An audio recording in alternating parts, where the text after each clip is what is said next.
எந்த சூழ்நிலையிலும் ஈராக்கில் தீவிரவாத நடவடிக்கைகளை அனுமதிக்க முடியாது என ஷன்னி பிரிவின் இஸ்லாமிய மதகுரு முஃப்தி ஷேக் மெஹ்தி சமாதியா தெரிவித்துள்ளார். நியூஸ் 18 தொலைக்காட்சிக்கு சமாதியா அளித்துள்ள பிரத்யேக பேட்டியில் இவ்வாறு கூறினார்.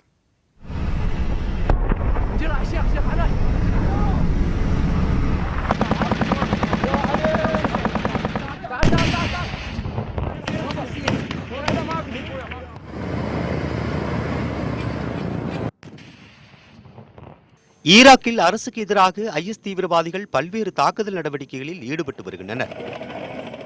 இஸ்லாமிய சட்டத்தை முழுமையாக அமல்படுத்த வேண்டும் என தீவிரவாதிகள் வலியுறுத்தி வருகின்றனர். இதற்காக ஈராக்கின் மொசூல் உள்ளிட்ட பல நகரங்களில் தாக்குதல் மேற்கொண்டு வருகின்றனர். மேலும் ஷியா மற்றும் ஷன்னி பிரிவு இஸ்லாமியர்களுக்கு இடையிலும் பிரச்சனைகள் நீடித்து வருகின்றன.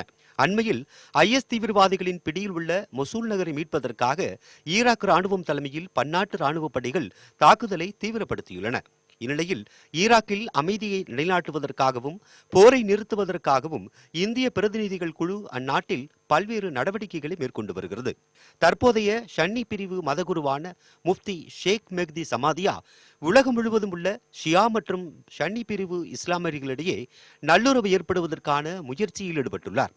அவருடன் இந்திய பிரதிநிதிகள் குழு ஈராக்கில் அமைதி திரும்புவதற்கான வழிமுறைகள் குறித்து ஆலோசனை மேற்கொண்டனர். நியூஸ் 18 தொலைக்காட்சிக்கு அவர் அளித்துள்ள பிரத்யேக பேட்டியில் ஈராக் மக்கள் அமைதியையே விரும்புவதாகவும் மதத்தின் பெயரிலான எந்த வகை தீவிரவாதத்தையும் ஈராக் மக்கள் அனுமதிக்க மாட்டார்கள் என்றும் கூறினார். हमारी डेलीगेशन उनसे मिलकर बहुत खुश हैं.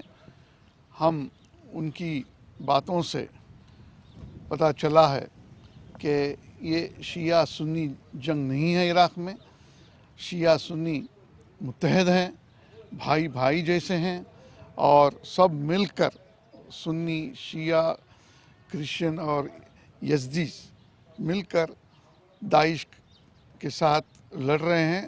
और उन्होंने कहा कि बहुत जल्दी इधर अमन आने के चांसेस बहुत अच्छे हैं और इंशाअल्लाह इराक दूसरा इराक बदलेगा और दाइश तबाह हो जाएगी. இதேபோல் ஈராக்கில் உள்ள ஷியா பிரிவு மத தலைவர் ஷேக் அப்துல்லா மெஹ்தி அல் கபாலை மற்றும் அங்குள்ள கிறிஸ்தவ மதகுரு மார்டின் உள்ளிட்ட அனைத்து தரப்பினருடனும் நேர்காணல் நடத்தியுள்ள நமது செய்தியாளர் அங்குள்ள மக்கள் யாரும் தீவிரவாதத்தை ஆதரிக்கவில்லை என பதிவு செய்துள்ளார்.